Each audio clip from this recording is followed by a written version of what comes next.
As at coming on air, 22 people have lost their lives, and the bill in itself has now been withdrawn. But in order to understand what led to this, we will go to an article I found in the AP. Allow me to share my screen.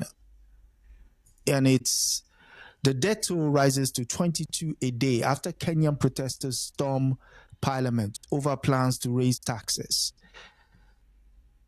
Kenya faced the lingering smell of tear gas and military in the streets Wednesday, a day after protesters stormed parliament over a tax plan that would have increased the cost of living, an act of defiance that President William Ruto called an existential threat. At least 22 people were killed, a human rights group said. The capital, Nairobi, has seen protests in the past, but activists and others warned the stakes were much more dangerous after the biggest assault on Kenya's government in decades. Ruto called the events treasonous and vowed to squash unrest at whatever cost. Soldiers patrolled along police who have been accused of shooting several people dead on Tuesday. Your thoughts, comrade? Okay, well, first of all, obviously we feel bad for sisters and brothers who were killed by security forces in Kenya. And I very much doubt that the 22 people killed, those who were wounded, were, as President Ruto put it, people that were committing an act of treason.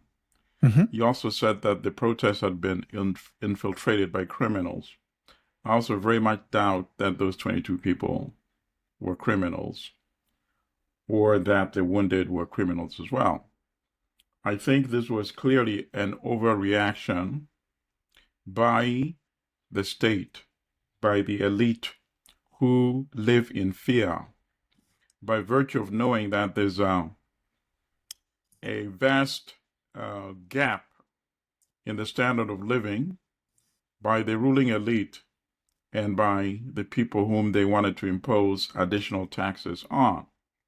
And the taxes included items that you need to sustain your life, such as food, such as cooking oil.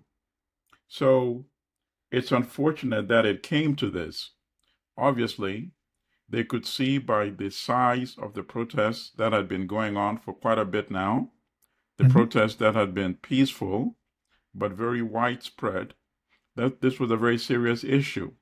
So at the end of the day, they realized how serious it was by shelving this bill, this law that had been passed by Parliament. Members of Parliament are the highest paid elite in Kenya, right? So obviously they don't feel the pain of these taxes that they wanted to impose. So now finally President Ruto said he was not going to sign it, but it took 22 deaths, scores of people wounded, a destruction to parts of the city, part of the parliament itself, for them to do the right thing. But this is a temporary situation. And why do I say it's temporary? It's temporary because at the end of the day, Kenya needs revenue to create jobs for its citizens and to quit overtaxing the people that are already overtaxed. But here's the dilemma. Kenya, like any other typical African neo-colonial state, does not have the power to tax people that are much more powerful.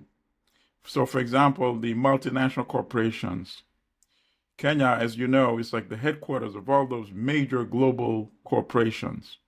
They have resources, obviously, otherwise they would not be operating in Kenya.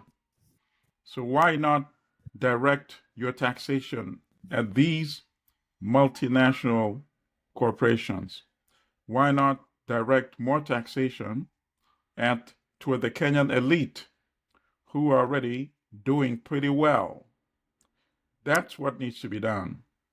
So I think, as typically happens, when something like this happens, obviously the elite who live in fear of the people whom they rule, they wake up for a little bit.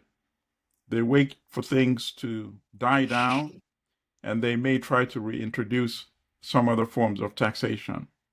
But here's what's already been said by President Ruto, that there will have to be some belt tightening. And what does that mean? That means, since right now it's quite clear that you're not going to be able to raise taxes from people that are already being overtaxed, you're going to lay off people that are currently employed by the government. And obviously, that goes back to the prescription that the World Bank and IMF always gives to these African countries. They call it austerity program measures. or in the past, they called it structural adjustment. And that is already what Ruto has said that he's going to do. So guess what? Those people that are going to be newly unemployed are going to join with the ranks of the people that are overtaxed. So what he's doing is merely punting the ball for down the line. So that's my assessment of what is transpiring in Kenya as we speak. I can also add one observation. Go on. Typically, when the state wants to change policy, there are consequences. But typically what we hear are consequences coming from external sources, right? They make you pay the price because they believe that they're the only ones that can exert pressure on African governments. Well, the youth of Kenya has now exploded that myth. They've shown that they too can exert pressure on their government. So this may actually be an opportunity for government to learn something, that as you're formulating your policy, don't only take into consideration what the IMF and World Bank are telling you. What has to take priority are what your own citizens, and in this case, the citizens of Kenya, are telling you.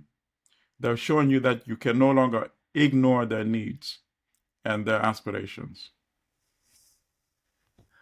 Could you also speak quickly to the aspect of the police getting involved, knowing fully well they're then expected to play a similar type role in Haiti?